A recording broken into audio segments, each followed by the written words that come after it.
Why is the U.S. suddenly surrounding Venezuela with warships? And why is the Pope even weighing in? Hay ese peligro, esa posibilidad de que haya alguna actividad, alguna operación, incluso invadiendo el territorio de Venezuela. Que es, digamos, mejor buscar maneras de diálogo, quizás presión, incluso presión económica, pero buscando otra manera para cambiar si es lo que deciden hacer en Estados Unidos. Over the past couple of weeks, the U.S. has launched a major military operation in the Caribbean, and it's getting a lot of attention. Over the weekend, President Trump warned airlines, pilots, smugglers, drug traffickers, basically everyone, to avoid Venezuelan airspace completely. And he said the entire area around the country was closed. This comes as part of Operation Southern Spear, which began on November 13th. The operation brought more than a dozen U.S. warships to the region, including the USS Gerald R. Ford. In short, Venezuela is now surrounded by American naval power. The official reason? The Trump administration claims Venezuela's government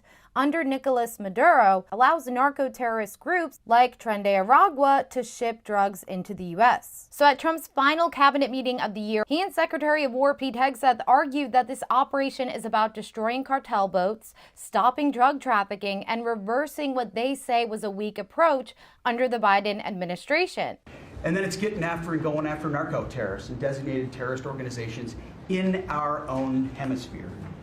As I've said, and I'll say again, we've only just begun striking narco boats and putting narco-terrorists at the bottom of the ocean because they've been poisoning the American people. And Joe Biden tried to approach it with kid gloves. And allowed them to come across the border, cartels take over community, 20 million people, hundreds of thousands of Americans poisoned. And President Trump said, no, we're taking the gloves off.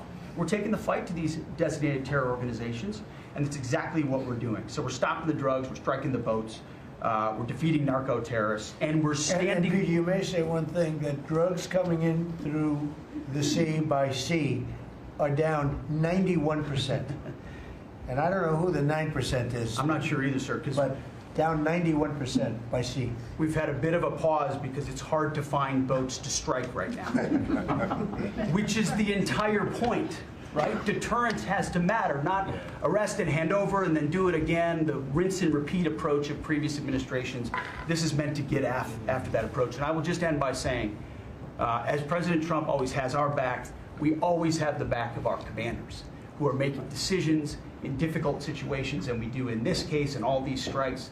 They're making judgment calls and ensuring that they defend the American people. They've done the right things. We'll keep doing that, and we have their backs, Mr. President. Good job. Thank you very much. Howard? Over the weekend, Trump confirmed that in a November 21st phone call, he spoke to President Maduro, but did not go into further detail. The New York Times reported that you had a phone call with Maduro. Did you? I don't want to comment on it. The answer is yes. And can you tell us a little bit No, about I can't it? do that. Mr. President, would you say it went well?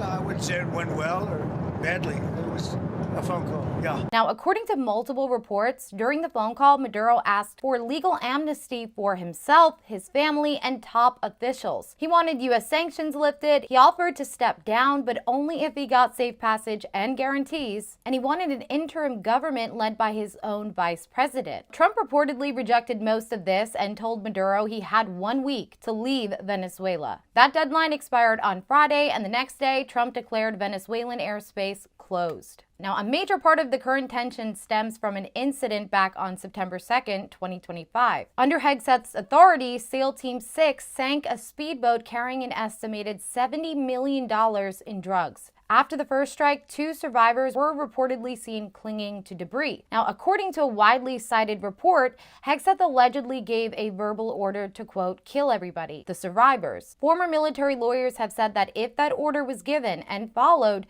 it could be considered a war crime because killing incapacitated shipwreck survivors is illegal under U.S. law and international law. White House Press Secretary Caroline Leavitt said that Admiral Frank Bradley, not Hegseth, was the officer who directed the engagement, distancing Hegseth from accountability despite a Washington Post report that he ordered the death of everyone on the boat. She said Bradley acted legally and within his authority to neutralize a threat. The latter is true, Abe, and I have a statement to read for you here. President Trump and Secretary Hegseth have made it clear that presidentially designated narco-terrorist groups are subject to lethal targeting in accordance with the laws of war. With respect to the strikes in question on September 2nd, Secretary Hegseth authorized Admiral Bradley to conduct these kinetic strikes. Admiral Bradley worked well within his authority and the law, directing the engagement to ensure the boat was destroyed and the threat to the United States of America was eliminated. And I would just add one more point to remind the American public why these lethal strikes are taking place. Because this administration has designated these narco-terrorists as foreign terrorist organizations. The president has a right to take them out if they are threatening the United States of America and if they are bringing illegal narcotics that are killing our citizens at a record rate, which is what they are doing.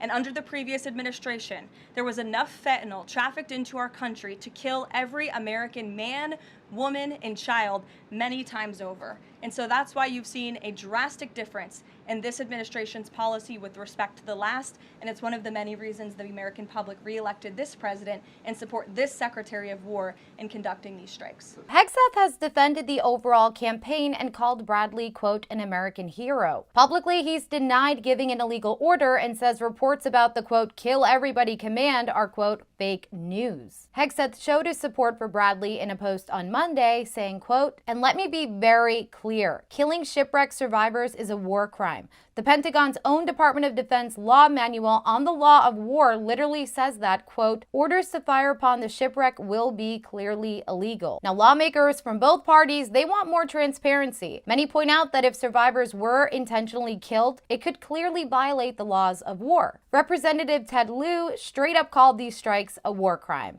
Let me be very clear. Killing shipwreck survivors is a war crime. The Pentagon's own Department of Defense law manual on the law of war literally says that, quote, orders to fire upon the shipwreck will be clearly illegal.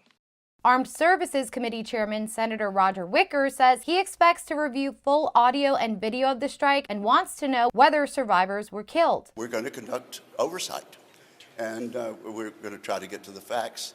And to the extent that we're able to see videos and see what the orders were, we'll have a lot more information other than just news reports. So that's what we're going to do, and it's our function.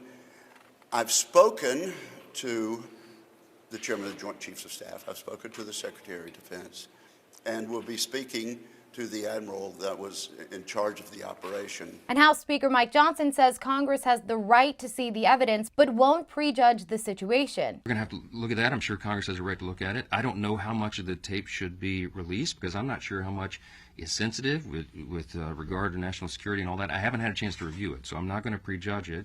But I will say that, you know, it's not an unprecedented thing.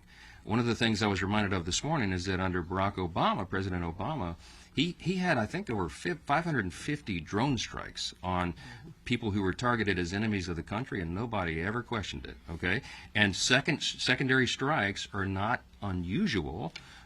It has to happen if a mission is going to be completed. A month after the strike, Bradley was promoted from Commander of Joint Special Operations Command to Commander of U.S. Special Operations Command. He's expected to provide a classified briefing to lawmakers overseeing the military on Thursday.